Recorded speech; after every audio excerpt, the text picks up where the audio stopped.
Title: Desert Glitter. Part 2: The Paper-Thin Crown. The morning sun in Los Angeles didn't rise. It attacked. It breached the cheap blinds of Kyle's Koreatown apartment like a SWAT team, searing the dust motes and exposing the grime of his reality. Kyle woke up with a headache that felt like a drill bit behind his right eye. The taste of cheap tequila and regret coated his tongue. For a blurry 10 seconds, he didn't remember. He was just Kyle, a guy who was 2 weeks late on rent and needed to buy almond milk. Then he remembered the car. He scrambled out of bed, tripping over a stack of unread variety magazines, and clawed at the window. It was still there. Parked on the street, sandwiched between a rusted Honda Civic and a dumpster overflowing with cardboard, sat the Porsche 911 Targa. It looked alien. It was a sleek black void absorbing the harsh California light. A diamond dropped in a gutter. A parking ticket fluttered under the windshield wiper like a white flag. "Shit," Kyle hissed. He grabbed his phone. The screen was a cracked spider web of notifications. 14 missed calls. 37 Instagram notifications. 5 new texts. He ignored the texts from his landlord. He ignored the text from his roommate, Ben, asking when the cousin could get the car back. His thumb hovered over the news alert from The Hollywood Reporter.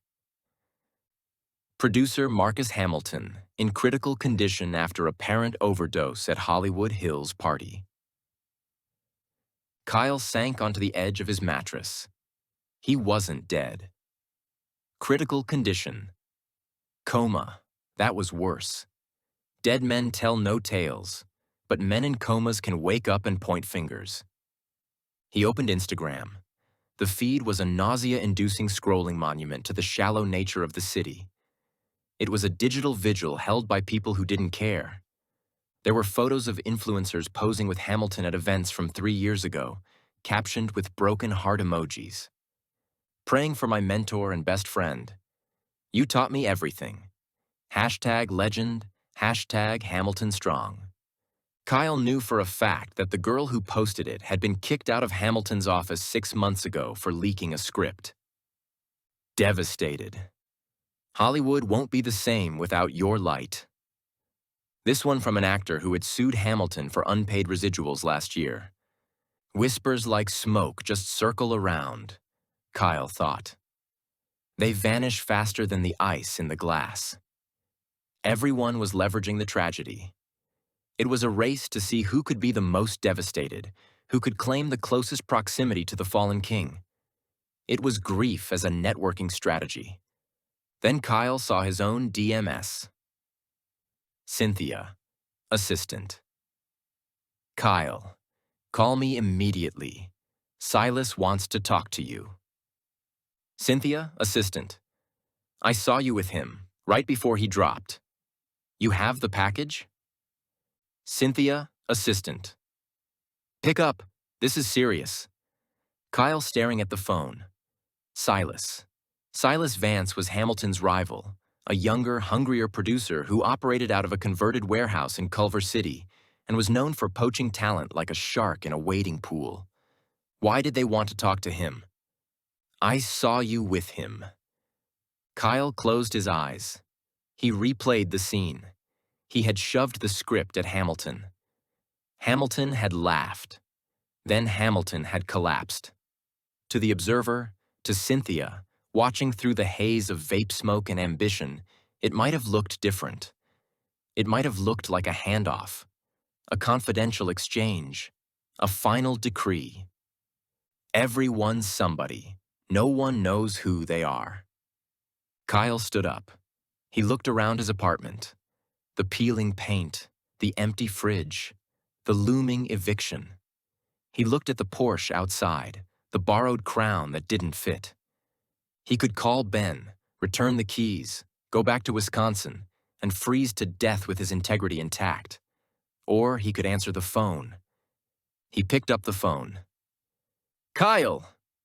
Cynthia's voice was jagged, high-pitched. Where have you been? I've been calling you since 4 a.m.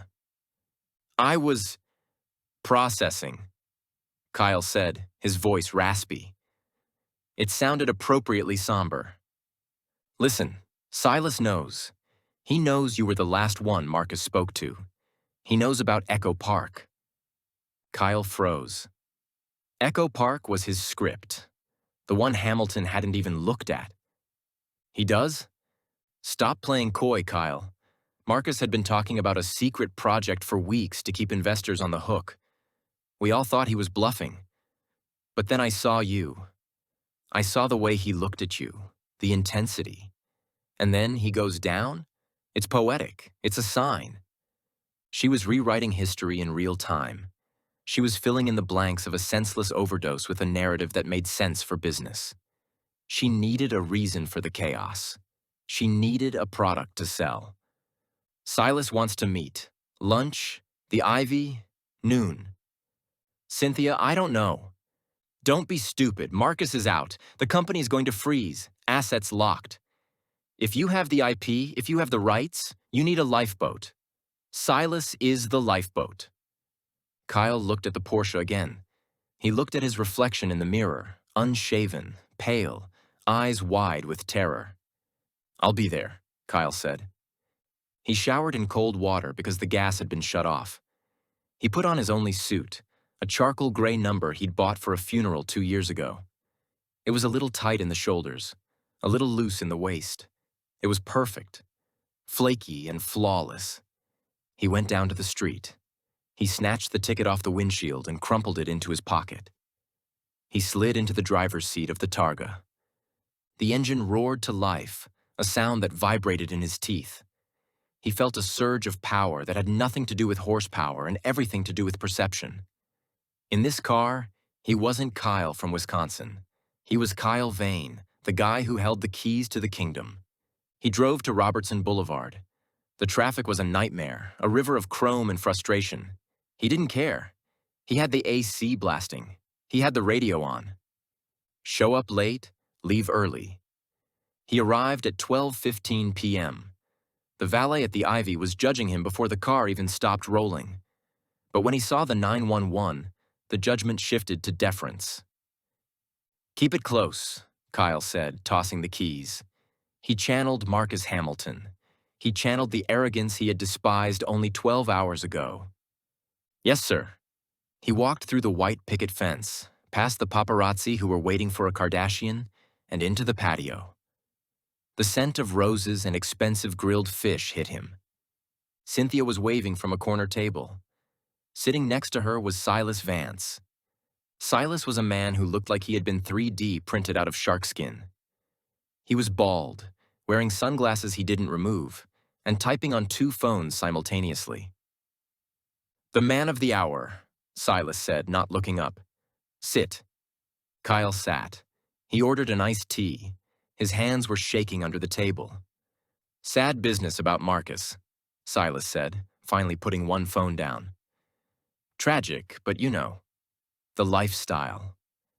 Drugs in the veins. It is tragic, Kyle said.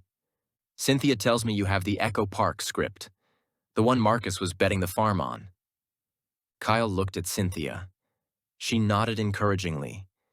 She believed her own lie so fully that it had become truth. I have it, Kyle said. The words tasted like ash. And do you have a deal memo? A signed option? Silas asked, lowering his sunglasses to reveal eyes that were pale blue and completely dead. We were finalizing it, Kyle lied. Verbal agreement, handshake deal. That's what we were doing when... He trailed off, letting the implication hang there. When he overdosed, Silas finished. Messy, very messy. Verbal agreements die with the brain activity, Kyle. Legally speaking, you're a free agent. Silas leaned in. I want to read it. If it's half as good as Cynthia thinks it is, I'll option it today. Standard WGA minimum plus a step deal. But I need to know you're serious. I need to know you aren't just some hanger-on who got lucky. I'm serious, Kyle said. Good. Because this town, it's a drought, Kyle. We're all dancing in it, looking for a drop of water. Marcus thought he found water in you. I want to see if he was right." Silas slid a business card across the table. It was heavy, matte black with gold lettering. "Send the PDF to this encrypted email. By 3 p.m. If I like it, we sign tomorrow." I only have the hard copy," Kyle stammered. "The master." Marcus was paranoid about leaks. No digital footprint. It was a risky lie, born of the fact that he hadn't updated the PDF on his laptop in 6 months, and the hard copy in his jacket was the only one with his handwritten revisions, the revisions that actually made the script good. Silas smiled. It was a reptilian baring of teeth. "Old school, I like it. Bring it to my house tonight. There's a gathering, small, intimate. We'll celebrate the future." "Tonight? Don't show up late," Silas said. He stood up, throwing a $100 bill on the table for an iced tea he hadn't touched. "And Kyle, nice car. Targa 4S. Cousin of mine had one. Wrapped it around a palm tree in Brentwood." Silas walked away. Cynthia lingered for a moment. "You're welcome," she whispered, squeezing Kyle's arm. Her nails dug in. "Don't fuck this up for me. I need a new job." Kyle sat in the patio alone. The waiter came by and refilled his iced tea. He had done it. He had sold the lie. Salt on the rim, cover scars with a laugh. He needed to get through the day. He needed to keep the car until tonight. If he showed up to Silas Vance's mansion in an Uber, the illusion would shatter. The car was his exoskeleton. Without it, he was soft meat.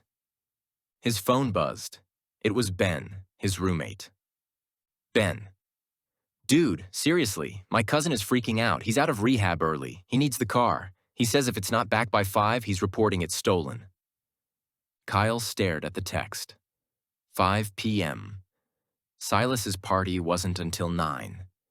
He typed back, "Tell him I'm detailing it. I'll have it back tomorrow morning. Cash bonus included." He hit send. He didn't have the cash bonus. He didn't have the gas money to get to Silas's house. He walked out to the valet stand. The Targa was waiting. He got in and drove. He didn't go home. He couldn't go home. Ben might be there. He drove up the PCH, aiming for Malibu just to keep moving. The ocean was on his left, vast and indifferent. The desert was on his right, hiding behind the hills. He thought about Jade. Take the script, burn it, and go back to the snow. She was right. He knew she was right. This was a trap. Silas Vance didn't care about the art.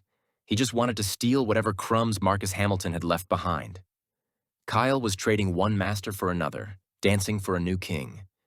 But the hunger was real. The glitter was intoxicating. For the first time in 3 years, people were looking at him. They weren't looking through him. He pulled over at a scenic overlook near Topanga Canyon. He took the script out of his jacket pocket. The pages were dog-eared, stained with coffee rings and sweat. Echo Park. He flipped to page 1. Int. Apartment. Night. A young man stares at the ceiling, convinced the water stains are a map to heaven. It was good. He knew it was good. It was the only honest thing he had. And he was about to use it as a prop in a con. We trade our souls for another night's spin. He closed the script. He took a deep breath of the salty air. "One more night," he told the ocean. "Just one more night." He turned the car around. He needed gas. He needed to look the part. He stopped at a gas station in Pacific Palisades. He used his emergency credit card, the one with the $500 limit he was saving for a plane ticket home, to fill the tank. $90.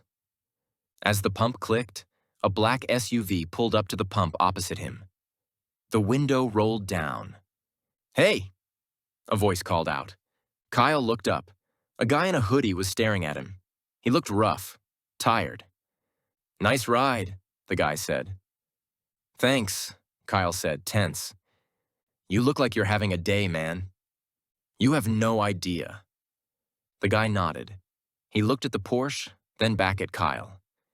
He saw the suit that didn't fit. He saw the desperation in the eyes. Real recognized real. You need a lift, or just a lift? The guy asked, making a subtle gesture. A thumb to the nose. Drugs in the veins. Emptiness in the heart. Kyle hesitated. He was tired. He was terrified. He had to be charming and sharp for Silas Vance in 4 hours. He had to be a genius. He had to be a visionary. How much? Kyle asked. For you? 40. Kyle handed him 2 20s from the ATM he shouldn't have visited. The guy handed him a small folded paper packet. Careful with that, the guy said. It's cut with something fast. It's desert glitter, man. Makes everything shine. Kyle pocketed the packet. He got back in the Porsche. He looked at his reflection in the rearview mirror. The eyes were different now. Harder. Pretend we're alive, though the desert wins. He revved the engine. He had a party to go to. He had a crown to claim. End of Part 2.